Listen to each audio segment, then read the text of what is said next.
Un parasite, le Toxoplasma gondii, T.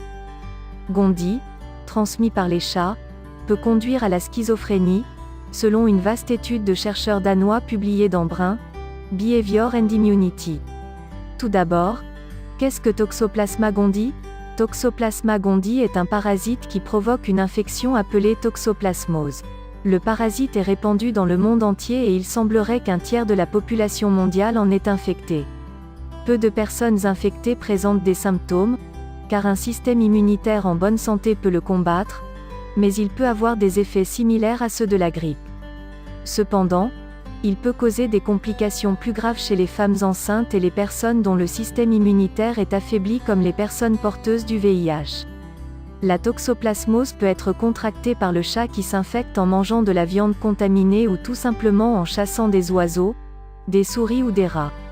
Il peut aussi s'infecter en ingérant des toxoplasmes qui ont été excrétés par d'autres animaux infectés. La plupart des infections disparaissent sans traitement, même si des médicaments sont disponibles pour les personnes à risque. Pourtant aujourd'hui, les chercheurs craignent que ce parasite n'entraîne la schizophrénie. Une étude danoise a montré que le parasite augmente de 50% le risque de développer ce trouble. Il existe déjà des liens inhabituels entre T. gondii et la prise de risque, la dépression et les accidents de voiture. Les scientifiques de l'Université de Copenhague ont analysé les données de plus de 80 000 personnes participant à une étude sur les donneurs de sang, parmi lesquelles 2591 personnes étaient atteintes de troubles psychiatriques. Les chercheurs, dirigés par le docteur Christopher Solfsten-Burgdorf, ont recherché des traces de T. gondii. Le parasite a été détecté dans le sang d'un quart de la population étudiée par l'équipe de Copenhague. Des résultats surprenants. Les résultats ont montré que les patients infectés par T. gondii étaient près de 50% plus susceptibles d'avoir reçu un diagnostic de schizophrénie que les autres patients. L'association était encore plus forte lorsque l'on tenait compte de la temporalité, c'est-à-dire chez les patients chez qui la schizophrénie n'avait pas encore été diagnostiquée. Le docteur Burgdorf et ses collègues ont affirmé que l'infection pourrait contribuer au développement de la schizophrénie. Le parasite pourrait perturber l'action d'un acide aminé dans le corps, le tryptophane. Ce qui conduirait à la sécrétion de grandes quantités de métabolites, présents chez les personnes atteintes de schizophrénie. Ils ont ajouté, le tryptophane est également un précurseur essentiel de la sérotonine, qui est impliquée dans les troubles dépressifs. Les chercheurs ont déclaré que leur étude ne tenait pas compte des facteurs socio-économiques pouvant influer sur la probabilité d'avoir un trouble psychiatrique. Mais leur découverte, statistiquement significative, s'ajoute à un nombre croissant de preuves que le parasite a des effets cognitifs étranges. Chez l'homme, T. gondii peut entraîner une toxoplasmose, qui provoque des symptômes pseudo-grippaux qui peuvent être largement méconnus.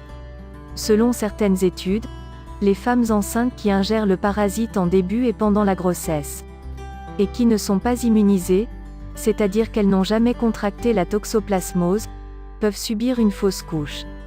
Par ailleurs, le fœtus peut souffrir de mort in utero, de troubles du développement, de lésions cérébrales et de troubles oculaires survenant à l'âge adulte selon les explications de Hélène Hiera, médecin spécialisé en pathologie infectieuse et tropicale, clinique et biologique de l'hôpital Cochin, dans un article des Libérations.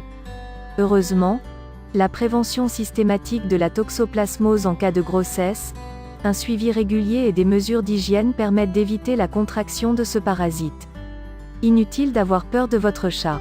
En réalité, les excréments du chat représentent principalement un facteur de risque et seulement 0,1% des contaminations par le toxoplasma résulteraient des selles de chat.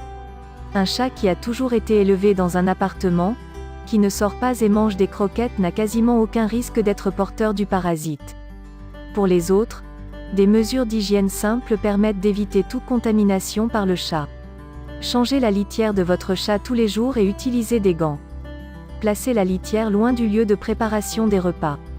Ne donnez pas de viande crue à votre chat. Vous pouvez toujours profiter de votre compagnon préféré en toute sécurité car le chat est aussi un médicament naturel, qui diminue notamment le stress et l'anxiété.